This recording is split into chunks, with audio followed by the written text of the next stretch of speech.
100 வருடம் பழமையான குடியாத்தம் கெங்கை அம்மன் திருக்கோயிலின் தல வரலாறைத்தான் இன்னைக்கு காண போகிறோம். இதுதான் நம்ம வீடியோவை ஃபர்ஸ்ட் டைம் பாக்குறீங்க அப்படின்னா லைக் பண்ணி, ஷேர் பண்ணி, சப்ஸ்கிரைப் பண்ணி சப்போர்ட் பண்ணுங்க.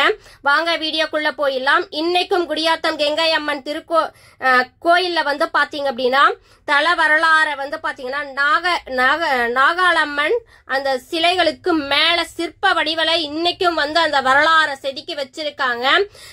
ரேணுகா தேவியை பரசுராமன் வெட்டும் நிகழ்வை வந்து பாத்தீங்க அப்படின்னா இன்னைக்கும் நீங்க போனீங்கன்னா அதை மிஸ் பண்ணாம பாருங்க. வாங்க வீடியோக்குள்ள போயிடலாம். முன்பொரு காலத்தில் பர்வத நாட்டின் மன்னனின் மகளாக பிறந்த ரேணுகா தேவியை வந்து பாத்தீங்கன்னா ஜமத்கனி முனிவருக்கு சேவை செய்து வந்துட்டு இருக்காங்க. அப்படி சேவை செய்து வந்துட்டு இருக்கும் போது தாமரை குளத்தில் ஒவ்வொரு நாளும் பூஜிப்பதற்காக நீரை எடுத்து வருவது அவர்களுடைய பணி, ரேணுகா தேவியின் பணி. ஜமத்கனி முனிவர் அதே போல் வழக்கம் போல் இன்றும் நீரை எடுத்து வா என்று சொல்ல ரேணுகாதேவியும் தாமரை குளத்தை நோக்கி சென்றால், அப்படி செல்லும் போது அங்க பக்கத்தில் இருக்கிற மண்ணல்ல வந்து பாத்தீங்கன்னா ஒரு பானை செய்யும் தவ வலிமையை வந்து பாத்தீங்கன்னா ஜமத்கனி முனிவர் ரேணுகாதேவிக்கு கொடுக்கறாங்க. அப்படி கொடுக்கும் போது அந்த மண்ல பானையை செஞ்சு அந்த பானையில தண்ணி எடுக்கிறதுக்காக குளத்துக்கு போய் அந்த குளத்துல தண்ணி எடுக்கிறாங்க. அப்படி போகும்போது வந்து பாத்தீங்கன்னா விண்ணுலகில் இருக்கும் தேவேந்திரனின் அழகை பார்த்து ஒரு கணம் தன் மனசை சஞ்சலிச்சாங்க. அப்படி சஞ்சலிக்கும் போது வந்து பாத்தீங்கன்னா தன் கற்பை இழந்து விட்டாள் அப்படின்னு சொல்லிட்டு இதன்றாங்க. அதுக்கப்புறம் அந்த பானையில இருக்கும் தண்ணியை எடுத்துட்டு மேல வராங்க. மேல வரும்போது வந்து பாத்தீங்கன்னா அந்த பானையில இருக்கும் தண்ணியோட சேர்த்து உடைஞ்சிடுது. திரும்பவும் வந்து பாத்தீங்கன்னா அந்த அம்மா பானையை செய்யறதுக்கு போறாங்க ரேணுகா தேவி. அந்த பானை வந்து பாத்தீங்கன்னா வரல. ஏன் அப்படின்னா அந்த கற்பை இழந்துட்டாங்க அப்படின்ற ஒரு கணம் காட்டுறதுக்காக தான். அதுக்கப்புறம் ஜமத்கனி முனிவர் கிட்ட ரேணுகா தேவி போறாங்க. இந்த மாதிரி நடந்துடுச்சுன்னு கூட சொல்லல, சைலண்டா நிக்கிறாங்க. ஜமத்கனி முனிவரோ தன் தவ வலிமையால வந்து பாத்தீங்கன்னா என்ன நடந்தது அப்படின்னு சொல்லிட்டு பாக்குறாரு. தன் தவ வலிமையில அவர் வந்து பாத்தீங்கன்னா நீ கற்பையே இழந்துட்ட அப்படின்னு சொல்லிட்டு ரேணுகா தேவியை நோக்கி வந்து பயங்கர கோபமா வந்து பாத்தீங்கன்னா பாக்குறாரு. அப்படி பார்க்கும்போது பெரிய பையனை கூப்பிட்டு உங்க அம்மாவை வெட்டுடா அப்படின்னு சொல்றாரு. ஆனா நான் அம்மாவெல்லாம் வெட்ட மாட்டேன் அப்படின்னு சொல்லிட்டு பெரிய பையன் சொல்றாரு. அடுத்த பையனை நோக்கி வந்து பாத்தீங்கன்னா உங்க அம்மா இந்த மாதிரி கற்பை இழந்துட்டா, நீ அவளை வெட்டணும் அப்படின்னு சொல்லிட்டு சொல்றாரு. ஆனா ரெண்டாவது பையனும் வந்து பாத்தீங்கன்னா அம்மாவெல்லாம் நான் வெட்ட மாட்டேன் அப்படின்னு சொல்லிட்டு ரெண்டாவது பையனும் சொல்றாரு. மூணாவது பையனான பரசுராமனை கூப்பிடுறாரு. கூப்பிட்ட உடனே நீ என்ன ஏதுமே சொல்லல, என்ன அப்படின்னு கேட்ட உடனே உங்க அம்மாவுடைய தலையை நீ வெட்டிட்டு வரணும் அப்படின்னு சொல்லிட்டு கட்டளை இடுறாரு ஜமத்கனி முனிவர். உடனே வந்து பரசுராமன் கோடாலையை எடுத்துக்கொண்டு அம்மாவை நோக்கி போறாரு. ரேணுகாதேவிக்கு என்ன பயம் அப்படின்னா தன் மகன கையால வெட்டுப்பட்டு சாகணுமா, அதுவும் இல்லாம மகனுக்கு புத்திர தோஷம் எங்காவது வந்துட போகுதே அப்படின்னு சொல்லிட்டு பயந்து ஓடிட்டே இருக்கிறாங்க. அப்படி ஓடும் போது ஆற்றோரத்தில் இருக்கும் துணிகளை வெளுத்து காய வைக்கும் வண்ணாத்தியின் வீட்டிற்கு தஞ்சம் அடைகிறாங்க ரேணுகா தேவி. அப்படி அடையும் போது வந்து பாத்தீங்கன்னா அங்கேயும் தேடி கண்டுபிடிச்சு பரசுராமன் வந்து பாத்தீங்கன்னா கோடாரியால வெட்ட தாக்க வராரு. அங்க வண்ணாத்தி வந்து பாத்தீங்கன்னா எங்க வீட்டுல வந்து பாத்தீங்கன்னா அவங்க தஞ்சம் இருக்காங்க, என்ன மீறி நீங்க அவங்கள வெட்ட முடியாதுன்னு சொல்லிட்டு அந்த அம்மா சொல்றாங்க. உடனே வந்து பரசுராமன் வண்ணாத்தியின் தலையையும் வெட்டி ரேணுகாதேவியை தலையை எடுத்து வந்து பரசுராமன் கிட்ட வந்து காட்டுறாரு. அப்பா நீங்க சொன்ன வாக்கனா காப்பாத்திட்டேன், அம்மாவுடைய தலை இதோ அப்படின்னு சொல்லிட்டு காட்டுறாரு. அப்படி காட்டும் போது வந்து பாத்தீங்கன்னா பரசுராமன் நீ தாண்டா என் மகன், நீ தாண்டா என் சிஷியன் அப்படின்னு சொல்லிட்டு சந்தோஷத்துல துள்ளி குதிக்கிறாரு ஜமத்கனி முனிவர். பரசுராமனுக்கு வந்து பாத்தீங்கன்னா ஜமத்கனி முனிவர் கேக்குறாரு என்ன வரம் வேணுமோ கேளு அப்படின்னு சொல்லிட்டு கேக்குறாரு. என்ன வரம் வேணுமோ கேள் மகனே அப்படின்னு சொல்லிட்டு கேக்குறாரு.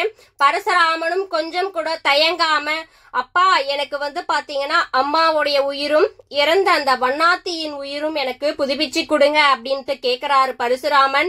சரிடா அப்படின்னு சொல்லிட்டு கையில் இருக்கும் குண்டலத்தில் இருக்கும் தண்ணீரை எடுத்துட்டு போய் தெளி, அந்த தலைய ஒன்னா சேர்த்து வச்சு அந்த தண்ணியை தொளிங்க, அப்ப உயிர் வந்து பாத்தீங்கன்னா தானாவே வந்துரும் அப்படின்னு சொல்லிட்டு ஜமத்கனி முனிவர் பரசுராமன் கிட்ட சொல்றாரு. பரசுராமனும் கொஞ்சம் கூட தயங்காம அந்த குண்டலத்தில் இருக்கும் தண்ணீரை எடுத்துக்கிட்டு ஓடி போறாரு. ஏன்னா அம்மாவுடைய தலைய உயிர் வந்து பாத்தீங்கன்னா வரணும் அப்படின்றதுக்காக அப்படி போகும்போது ரேணுகாதேவியினுடைய தலையை எடுத்துட்டு போய் வண்ணாத்தியின் உடம்புல வந்து பாத்தீங்கன்னா வச்சு மாறி வந்து பாத்தீங்கன்னா தண்ணியை தெளிச்சு ரேணுகாதேவியின் தலையை வந்து பாத்தீங்கன்னா வண்ணாத்தியின் உடலுக்கு மாறி வச்சு உயிர் புதுப்பிச்சிடுறாரு. ஐயோ என்ன பண்றதுன்னே தெரியல அவருக்கு வந்து பாத்தீங்கன்னா, நான் தவறா செஞ்சிட்டனே, தவறா தலைய மாத்தி வச்சு உயிர் வர வச்சிட்டனே அப்படின்னு சொல்லிட்டு பரசுராமன் ரொம்ப சஞ்சலப்பட்டு ரொம்ப கஷ்டப்பட்டு இருக்காரு. அப்படி கஷ்டப்படும் போது வந்து பாத்தீங்கன்னா ஜமத்கனி முனிவர் அங்க வராரு. ஜமத்கனி முனிவர் வந்து அங்க என்ன சொல்றாருன்னா, மகனே நீ கவலைப்படாத, இதுதான் வந்து பாத்தீங்கன்னா விதி. ஏன்னா மாறி மாறி நீ வச்சதுனால மாறி அம்மனாகவும் பக்தர்களுக்கு இனி அருள்பாவிப்பாங்க கங்கை அம்மன். ஏன்னா இதுக்கு மேல வந்து பாத்தீங்கன்னா பூலோகத்தில் இருக்கும் ஜீவராசிகள் எல்லாத்துக்கும் அம்பாளாக அவள் வந்து பாத்தீங்கன்னா எல்லாருக்கும் வந்து பாத்தீங்கன்னா அதி அற்புதமாக வேண்டும் வரங்களை அள்ளி கொடுப்பாள் அப்படின்னு சொல்லிட்டு ஜமத்கனி முனிவர் சொல்றாரு. அப்படி ஜமத்கனி முனிவர் சொல்லும் போது அப்பதான் வந்து பாத்தீங்கன்னா பரசுராமன் வந்து சமாதானமே அடைகிறாரு. இன்னொரு விஷயம் என்ன அப்படின்னா, இந்த ரேணுகா தேவி தான் வந்து பாத்தீங்கன்னா பார்வதி தேவியின் மறு உருவம் அப்படின்னு சொல்றாங்க. இந்த ஜமத்கனி முனிவர் வந்து பாத்தீங்கன்னா ஈஸ்வரனுடைய மறு அவதாரம் எடுத்து பக்தர்களுக்கு வந்து பாத்தீங்கன்னா கடவுளே ஆனாலும் தவறு செஞ்சா அவங்களுக்கு தண்டனை உண்டு அப்படின்றத சொல்றதுக்காக தான் இந்த நிகழ்வை வந்து பாத்தீங்கன்னா ஏற்படுத்தி இருக்காங்க அப்படின்றதும் இந்த வரலாறு வந்து பாத்தீங்கன்னா சொல்லிட்டு இருக்காங்க. இது மட்டும் இல்லாம கங்கையம்மன் கோயில்ல அப்படி இன்னங்க ரொம்ப வேண்டுதல் விசேஷம் அப்படின்னா அங்க பிரதேசனமும் அதுக்கப்புறம் அடி தண்டனை இடுதல், தேங்காயை உருட்டி கொண்டு அங்க வந்து பாத்தீங்கன்னா முட்டியிட்டு வேண்டி அதுக்கடுத்து உருட்டுறதுதான் வந்து பாத்தீங்கன்னா ரொம்ப விசேஷமான ஒரு வேண்டுதல்.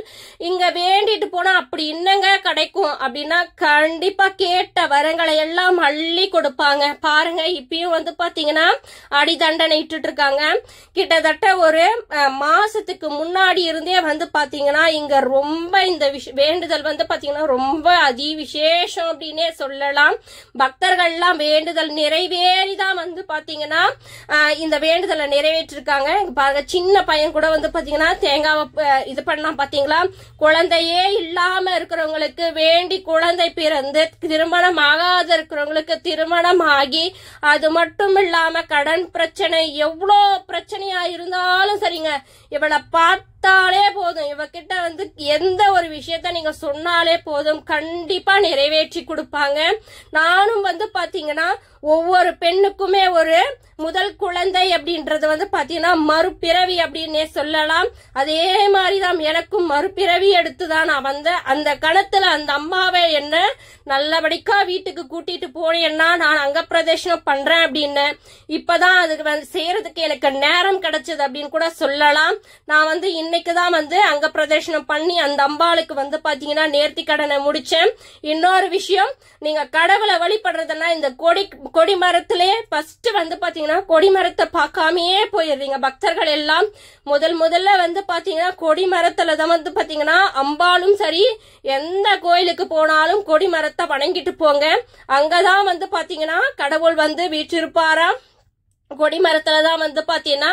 இது மட்டும் இல்லாம குடியாத்துல அப்படி என்னங்க விசேஷம் அப்படின்னா லட்சக்கணக்கான பக்தர்கள் வந்து பாத்தீங்கன்னா இங்க கூடி இருக்காங்க. அது மட்டும் இல்லாம வெள்ளூர் மாவட்டம் முழுவதும் வந்து பாத்தீங்கன்னா உள்ளூர் விடுமுறையா வந்து அறிவிக்கிறாங்க. அந்த அளவுக்கு விசேஷமான ஒரு திருவிழா அப்படின்னா கங்கையம்மன் குடியாத்தம் கங்கையம்மன் திருவிழா மட்டும் தாங்க. இங்க பாருங்க ஒவ்வொரு பக்தர்களும் தன் வேண்டுதலை நிறைவேறி இவங்கெல்லாம் வந்து பாத்தீங்கன்னா வேண்டுதலை பண்ணிட்டு இருக்காங்க. நீங்களும் கண்டிப்பா செஞ்சு பாருங்க, கண்டிப்பா உங்களுக்கு நல்லதே நடக்கும்.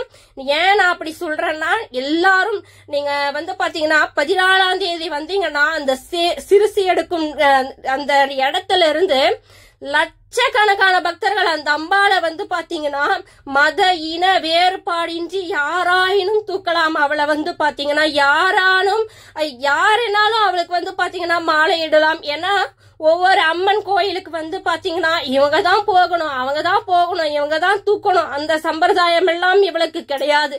இன மத வேறுபாடின்றி யாரேனும் இவளை பார்க்கலாம், யாரேனும் வந்து பாத்தீங்கன்னா இவகிட்ட வந்து வேண்டுதல் வைக்கலாம்.